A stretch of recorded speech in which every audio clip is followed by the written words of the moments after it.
Muy buenas tardes a todas y todos. Bueno, en primer lugar quisiera agradecer a HCS por esta invitación, igual al Colegio de Médicos del Estado de Mérida, por brindarme la oportunidad de participar en este evento y compartir con ustedes un poco sobre un tema diferente al que hemos estado conversando durante todo el día. Yo les voy a hablar un poco de la evolución histórica de telesalud y telemedicina en Venezuela, que muchas veces lo dejamos de lado y muchas veces no conocemos de dónde venimos. Y es importante conocer nuestra historia, qué hemos hecho, qué hemos hecho bien, qué hemos hecho mal, para no repetir los mismos errores. En la agenda estaré cubriendo, como les decía, un poco de historia. Quiero hablar un poco de lo que tenemos hoy en día en telemedicina y telesalud. ¿En qué se ha caracterizado la telemedicina en Venezuela desde su inicio? ¿Cuál es la situación actual? ¿Cuáles son esas áreas de atención que al final son oportunidades que tenemos de mejoras y de nuevos negocios y de formas de cómo llevar mejor atención médica a nuestras poblaciones? Y un poco de conclusiones. De telemedicina se viene hablando de hace muchos años. Realmente, la primera vez que aparece el tema telemedicina en una publicación fue en el año 1924, ya ha pasado algo, unos 98 años, donde como pueden ver acá, eh, pueden ver a unos niños con unos equipos en la mano y supuestamente hablando con un médico a través de un televisor. Recién se acababa de inventar el televisor. Para que tengan una idea, la visión de estas personas hace 98 años, donde ya concebían a un televisor como una herramienta para telemedicina y para teleconsultas. Si quieren profundizar en el tema, en la parte inferior de la lámina está el enlace que los lleva directamente a la revista y pueden leer todo el artículo completo. Hablando un poco de la historia en Venezuela, ¿cuándo se da inicio en Venezuela? ¿Cuándo se empieza a hablar de telemedicina en el país? Quiero mencionarle de que lo que voy a mencionar acá de la historia de la telemedicina se repite en muchos de nuestros países en la región, en casi todos. Todos tienen los mismos inicios. En Venezuela en particular, en el año 1984, se crea la red de centros venezolanos de bioingeniería y telemedicina. Esta la conformaban la Universidad Simón Bolívar, con el grupo de bioingeniería y biofísica aplicada, la Universidad de los Andes, ULA, con el grupo de ingeniería biomédica y BULA, y la Universidad de Carabobo, Centro de Procesamiento de Imágenes. Básicamente se dedicaban a procesamiento de imágenes, a modelaje y simulación de sistemas fisiológicos, tópicos generales de ingeniería biomédica y temas similares. Había inclusive estudios ya de ecocardiografía dinámica tridimensional. Pero fue en el año 1995 cuando estas tres universidades conforman una red para desarrollar proyectos de telemedicina. Esa es la época, en verdad, el año en que en verdad se da inicio a la telemedicina por parte de este grupo de universidades. Cada uno enfocado a distintos aspectos de la telemedicina, por supuesto. Igual como en la lámina anterior, en la parte inferior tiene una referencia que pueden entrar y leer un poco más los detalles. ¿Ok? En el año 1995 también surge una iniciativa, ya no académica, sino una iniciativa, digamos que privada, que se llamó y se llama todavía el programa Maniapur, hoy en día se conoce como el Fundación Proyecto Maniapur. Por primera vez se introduce telemedicina en las áreas rurales de Venezuela. Estamos hablando, como pueden ver acá en el mapa, centro-sur del país, en la región norte del estado Bolívar, ya llegando que límites con Apure y límites con el estado Amazonas. En 1995 se da inicio ya las primeras usos de la telemedicina de una forma bastante empírica, apoyándose con radios HF. Cuando hablo de radios HF, estoy hablando de radios como los radios un poquito mejor que los radios de banda ciudadana, pero que lograban un alcance mucho mayor, pero que la calidad de sonido en ese entonces no era muy buena. Pero con todo y eso, lograban comunicar un médico rural con un médico en un centro médico conocido en Caracas. Es para el año 1997, 1999, que se introduce la telefonía satelital, con posibilidad inclusive de envío de fax. O sea, ya ya se estaba dejando de lado la radio HF y ya empezaba la telefonía satelital apoyado con un fax. Ya esto era un salto casi que cuántico. Ya podías enviar imágenes por esta vía. ¿Ok? Pero es en el año 1999 cuando se instala en esa zona un internet satelital. Entonces ya ahí la diferencia es realmente abismal. Ya se podía conversar, se podían enviar imágenes, se podían enviar textos, historias clínicas electrónicas y mucho más información. Ya la ayuda, el médico rural en ese momento ya no se sentía aislado, se sentía conectado y podía contar con el apoyo de médicos especialistas de las mejores clínicas y centros de educación en todo el país.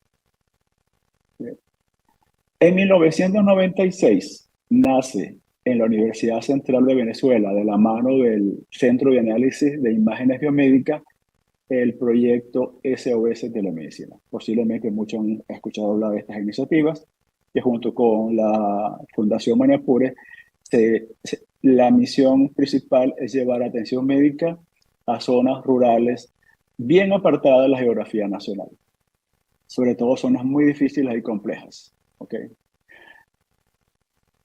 En el año 2006, la Universidad Católica Andrés Bello también ya se embarca en un proyecto de telemedicina con un proyecto que se denominó Reto de 5 de Telemedicina. Básicamente el apoyo que ellos brindaban, ellos estaban muy enfocados y focalizados hacia el área de telecomunicaciones, básicamente. Okay. Para el año 2006, ya avanzando ya 2 años, surge por parte del gobierno nacional una iniciativa que esto vino a complementar o vino a ser complementada con el lanzamiento del satélite Simón Bolívar. Esa propuesta se denominó el Sistema Nacional Público de Salud para la Inclusión Social, denominada en ese entonces Sinapsis. Es la primera vez que yo veo que en Venezuela se lanza un proyecto de este tipo. Va mucho más allá de simplemente un proyecto de telesalud, de lo digital o de telemedicina, sino que tenía una cobertura mucho mayor. Y la telesalud y la telemedicina era un componente de este programa Sinapsis. Sonaba muy bonito en papel, si lo buscan documentación también la pueden conseguir en la parte inferior, ven que el programa es un excelente programa, muy bien concebido, pero que lamentablemente al final no llegó a nada. Se consideraba en ese entonces la automatización y digitalización del Sistema Público Nacional de Salud como una política de Estado, como debe ser, donde este sería responsable de alinear los esfuerzos de todos los sectores de poder público y niveles de gobierno en un plan rector y convocar la participación de la empresa privada. Por lo tanto, conversamos y hablamos muchas veces de esa conjunción público-privada que es fundamental en este tipo de iniciativas y este tipo de proyectos. ¿Ok? Y igualmente se tomaba en consideración los centros académicos y de investigación, entre otros. O sea, ya aquí se empezaba a visualizar que el sistema de salud no puede ser tarea solamente del sistema público. El sistema de salud de un país lo conforma tanto el sistema público como el sistema privado. O sea, con la participación de múltiples actores, como dice acá, de la centros de investigación, universidades, empresas privadas, clínicas privadas, sistema público. ¿Okay? Dentro de esta propuesta general de salud se priorizó en un inicio el componente de telesalud y teleeducación. Eran los dos componentes principales. Los recuerdo muy bien porque estuve bastante involucrado al principio en estas actividades. ¿Qué tenemos hoy en día? Ya pasa, transcurrido el tiempo. Hoy todavía permanece la Fundación Proyecto Maniapure, trabajando en la región sur del estado de Bolívar, lo que llamaríamos la Amazonía venezolana. Está el proyecto SOS Telemedicina de la Universidad Central, todavía está vigente. Y han surgido una serie de iniciativas privadas, como por ejemplo, por mencionar algunos, Médicos Venezolanos Online, Benemergencia, Hola Doc, Grupo 911, Mi Doctor y A Tiempo. Y estoy seguro que existen otras iniciativas en el interior del país que no las conozco o no estoy enterado. Entonces, este es un pequeño recuento de cómo se dio inicio, desde cuándo se viene hablando de telemedicina en el país, cuáles fueron esas primeras iniciativas y dónde estamos hoy. Vale mencionar que estas iniciativas que ven acá desde Médicos Venezolanos Online y a tiempo, que lo pueden ver en la lámina, tuvieron mucho empuje durante la pandemia. O sea, yo me atrevo a decir que fueron aplicaciones de telemedicina y los servicios de telemedicina más utilizados en todo el país. ¿Ok? Para asesoría en todo lo que tiene que ver con sintomatología y procedimientos a seguir de posibles casos de COVID. Ahora, hablando un poco, parte de la historia, también deberíamos hablar del marco normativo. Muchos países de la región tienen marcos normativos, otros no lo tienen. Hay unos que van muy adelantados, otros que van muy atrasados, como les decía, ni siquiera tienen una ley de telemedicina. En Venezuela, en el año 2015, específicamente el 28 de diciembre de 2015, aparece en Gaceta Oficial la ley de telemedicina del país, de Venezuela. Esa ley tenía por objeto establecer los principios, bases, lineamientos, control y regulación del funcionamiento de la red de telesalud, en procura de garantizar su uso adecuado en cuanto al acceso, cobertura, la calidad de atención a la población mediante el apoyo de las tecnologías de la información y comunicación, enmarcado en herramientas de software libre, sin perjuicio del establecimiento del marco jurídico correspondiente. Esta ley, lamentablemente, como mencionaban en las presentaciones anteriores, esta ley no tuvo un reglamento, simplemente se quedó en ley. Y como sabemos, aquellos que son abogados, yo soy ingeniero, si no, una ley no cuenta con un reglamento, realmente al final del día se convierte en letra muerta, porque no puedes aplicarla tan básico como eso. Okay. Entonces, en Venezuela tenemos un marco jurídico que se quedó en ley, pero que no existe un reglamento. Entonces, prácticamente las iniciativas que existen van por cuenta propia, no existen estándares definidos en el país, no existen responsabilidades definidas en el país. Falta todavía mucho en cuanto al marco normativo por definir. Por supuesto, ya esta ley hay que revisarla, hay que reformularla con todos los cambios que han surgido en los últimos 7 años. Estamos hablando que esto fue de 2015. La tecnología avanza, ya estamos hablando de transformación digital, estamos hablando de nuevas tecnologías, cambios que se están dando a nivel nacional y a nivel internacional. Es importante mencionar, y a esto me remito a las palabras de Carlos esta mañana cuando empezó, si no tenemos una ley, si no tenemos los recursos, no tenemos nada, hay mucho que se puede hacer.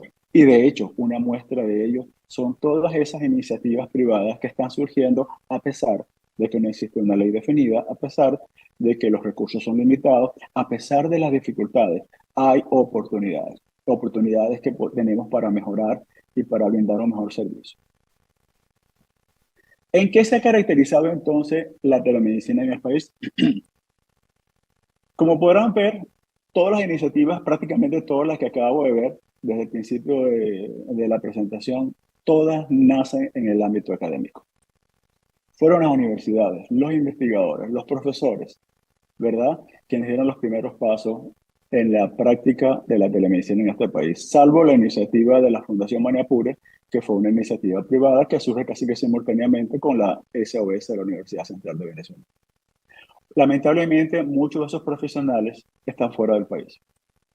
Muchos migraron buscando nuevas oportunidades, y no tanto oportunidades, digamos, que salariales, sino, como hablábamos del ámbito académico, personas interesadas en aprender, aportar y conocer nuevas cosas, nuevos tópicos.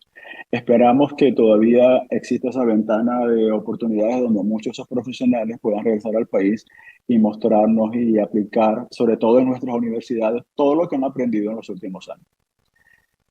Lamentablemente, muchas de esas iniciativas no trascienden o no trascendieron al ámbito público. Solo SOS Telemedicina y Fundación Proyecto Maniapures continúan activas, tal como les mencionaba. El componente telesalud contenido en la propuesta del Sistema Nacional de Salud para la Inclusión Social, Sinapsis, no está operativo. Estuvo activa por muy poco tiempo. ¿Okay? En los últimos años ha sido el sector privado quien impulsa las iniciativas de telemedicina. ¿Cuál es la situación actual? realmente de qué estamos hablando en el país. Hoy en día, tomando una fotografía de lo actual, el país se caracteriza por una marcada desigualdad en la disponibilidad de servicios médicos, atención médica, sobre todo atención médica especializada, sobre todo entre los centros urbanos y los sectores rurales. No es lo mismo la atención que se brinda, el servicio que puedes obtener en las capitales de los estados, por ejemplo, en Mérida, la ciudad de Mérida, en Barquisimeto, en Valencia, en Caracas, a la que puedes tener en los pueblos, en las regiones rurales del interior del país, sobre todo en las regiones del Amazonas venezolano y del estado Bolívar, e inclusive de la región del Delta. Son zonas que prácticamente no cuentan con medicina especializada.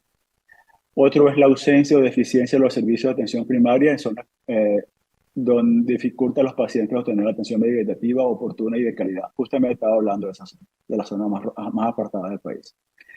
Otro viene a ser las desigualdades económicas restringen el acceso a los servicios de salud pública. No es un secreto, hoy en día una situación bastante compleja, donde los servicios de salud, sobre todo, como les decía, en el exterior del país, son muy costosos cuando están disponibles y no está al acceso de muchas de nuestras poblaciones. Persiste la necesidad de servicios médicos de atención primaria en los lugares más remotos del país, sobre todo en las regiones indígenas del país. Existe un déficit de personal médico especializado, situación que tiende a empeorar como resultado de la migración y a la falta de generación de relevo. Lamentablemente, en el país, tal como les decía al principio, están migrando muchos de nuestros especialistas. Nuestras universidades están prácticamente quedando sin posgrados. No vamos a tener en el corto plazo, no vamos a tener suficientes médicos especialistas para atender la demanda de servicios que va a requerir el país. Amén de muchos médicos, inclusive de atención primaria, que han dejado el país buscando nuevas oportunidades en otras regiones. Posiblemente les esté pintando un panorama un poco difícil y complejo, pero aquí es donde justamente la telemedicina, la telesalud, la salud digital va a ayudar a poder llevar esos servicios con el poco recursos que tenemos capacitados en el país. Podemos atender todavía muchas de las regiones apartadas. Esa es una de las ventajas que tiene justamente la telemedicina y la telesalud. Okay. Aquí vengo a mencionarles entonces ahora de esas áreas, ¿cuáles son esas áreas de atención y cuáles son esas oportunidades? Primero, yo siempre insisto en esto, todo país, ¿verdad? Todos aquellos legisladores, aquellos tomadores de decisiones que en verdad quieren tomar en serio el tema de la salud de un país, tienen que empezar definiendo una estrategia nacional de salud digital. Así como existe una estrategia nacional de salud en muchos de nuestros países, también debe existir una estrategia nacional de salud digital complemento a las estrategias nacionales de salud. Si no se tiene una estrategia nacional, un mapa de ruta sobre hacia dónde se quiere llegar, dónde se quiere ir, todos los esfuerzos que se llevan adelante en el país van a ir por caminos diferentes. Y ya sabemos qué ocurre en esos casos. Se pierden muchos recursos, se pierde mucho tiempo y a la larga no estamos logrando en el país los objetivos que deseamos. Entonces, contar con una estrategia nacional digital, de salud digital, es importantísimo. Dentro de esa estrategia nacional de salud digital está la ley de salud, están los reglamentos, están los estándares que hay que definir hacia dónde hay que ir. Por ejemplo, como decía en la presentación anterior, me alegra mucho que Perú esté dando los primeros pasos en la creación de una historia clínica nacional. Eso es fundamental. Si no tienes una historia clínica nacional, es igual. Pierdes muchos datos, mucha información que es importantísima para tomar decisiones, sobre todo los hacedores de políticas públicas. ¿Cómo vamos a conocer la demanda que tenemos? ¿Cómo vamos a conocer las patologías más frecuentes, las más recurrentes? ¿Cómo conocemos realmente el estado de nuestros centros hospitalarios? ¿Cómo conocemos cuáles son los medicamentos de mayor uso? ¿Cómo sabemos cuáles son los medicamentos que más demandados y cuánto es el nivel de consumo en un país si no contamos con herramientas como una historia clínica electrónica, un sistema hospitalario digitalizado que nos lleve un control de todas estas actividades y todos estos insumos? Entonces, por eso insisto mucho, la estrategia nacional de salud digital es fundamental, que incluya elementos como, por ejemplo, interoperabilidad, estándares, educación, lo estoy dejando de lado, que las universidades estén alineadas en cuanto a ese mapa de ruta, esa estrategia nacional, formando aquellos recursos que se requieren para llevar adelante esa estrategia. Cuando hablo de estrategia digital, no hablo solamente de tecnología, hablo de liderazgo, hablo de cultura, hablo de procesos. Hay que reformular realmente los roles, las responsabilidades. Hay que capacitar, hay que alinearse con los centros de academia, con la academia para esto. Hay que alinearse con la salud privada, porque no puede estar la salud privada por una vía y la salud pública por otra. Al final es el mismo sistema de salud, el sistema de salud nacional. ¿Ok? Por eso insisto mucho en este tema. Otro, ya lo mencionaban anteriormente, la infraestructura de telecomunicaciones es ineficiente y requiere de grandes inversiones, sobre todo en las áreas rurales. Esto es en Venezuela, esto es en toda la región de Latinoamérica, donde he tenido la oportunidad de trabajar. Se repite la misma historia. La diferencia es que muchos países de la región han evolucionado rápidamente, han ido modernizando su infraestructura, nosotros nos hemos quedado congelados en el tiempo. Entonces, sin una infraestructura adecuada de telecomunicaciones, sin banda ancha, sin internet, vamos a tener muchos problemas. Otro viene a ser la cobertura de servicio de banda ancha, que va de la mano con lo anterior. La salud digital requiere el rediseño del proceso y del modelo asistencial, ya lo decía anteriormente, que incluya la redefinición de roles existentes y la creación de nuevos perfiles profesionales. Tenemos que crear esos profesionales que se requieren, que hoy no tenemos y que lo vamos a necesitar en un futuro cercano. Entonces, como pueden ver, las oportunidades son muchas. Estas son apenas algunas de ellas, donde hay que empezar a trabajar ya con tiempo. O sea, tenemos que dejar esas iniciativas de lado. Me refiero a esto al sector público, sin no tener a mano una estrategia nacional. Y a un elemento muy importante, la resistencia al cambio a todo nivel. Hoy que estamos hablando de transformación digital, esto es relevante, importantísimo. En mi experiencia, yo era uno como ingeniero que pensaba que telemedicina era tecnología. Cuando empecé hace 20 años atrás, que telemedicina era equipos, instalar equipos, conectividad, ya listo. No, el tiempo me enseñó que eso es lo menos importante. Hay elementos muy importantes que hay que considerar, como es el conocimiento, la educación y un hecho natural, la resistencia al cambio. Y cuando yo digo al cambio, es a todo nivel, a nivel de personal médico, a nivel de personal hospitalario, a nivel de pacientes inclusive. Esto requiere un programa de educación, de comunicación muy intenso.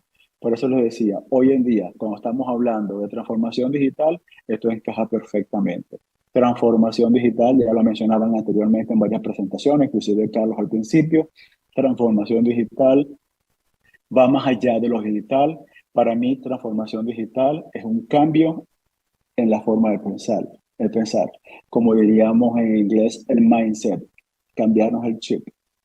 La transformación digital es un cambio en la persona, en la forma de pensar, en la forma de liderar las organizaciones, en la forma de organizarse las estructuras.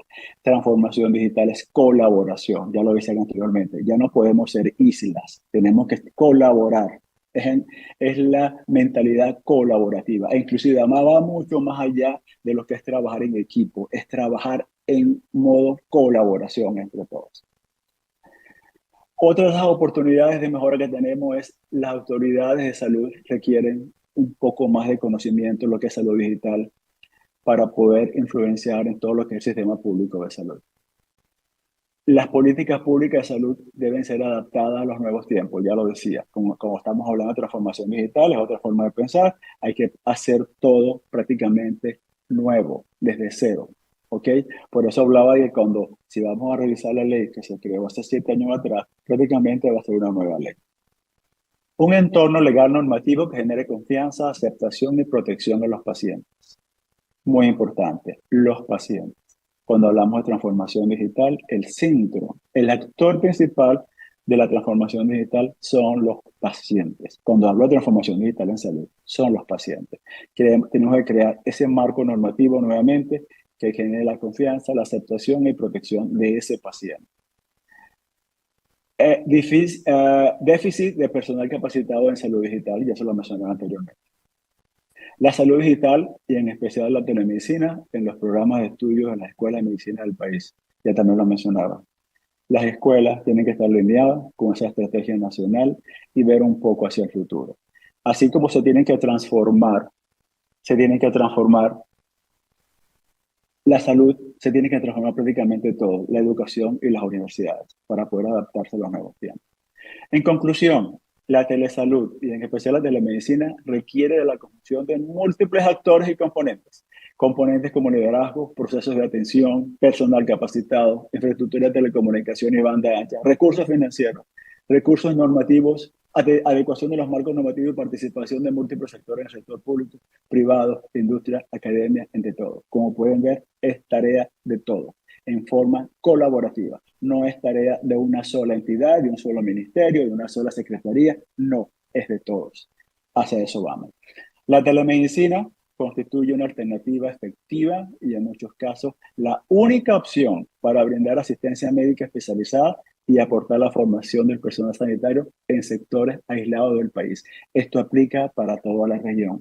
Tuve la oportunidad de conocer regiones de nuestra geografía en países como Bolivia, Ecuador, Perú, Colombia. Hay regiones que, aunque ustedes no los crean, no tienen médico y no tendrán médico lamentablemente por muchos años. Entonces, ¿qué opciones tienen ellos disponibles a mano? Tienen disponible la tecnología, tienen disponible la telemedicina y la telesalud. Es la única forma de llegar a ello. Muchas gracias. Quedo disponible para preguntas más adelante.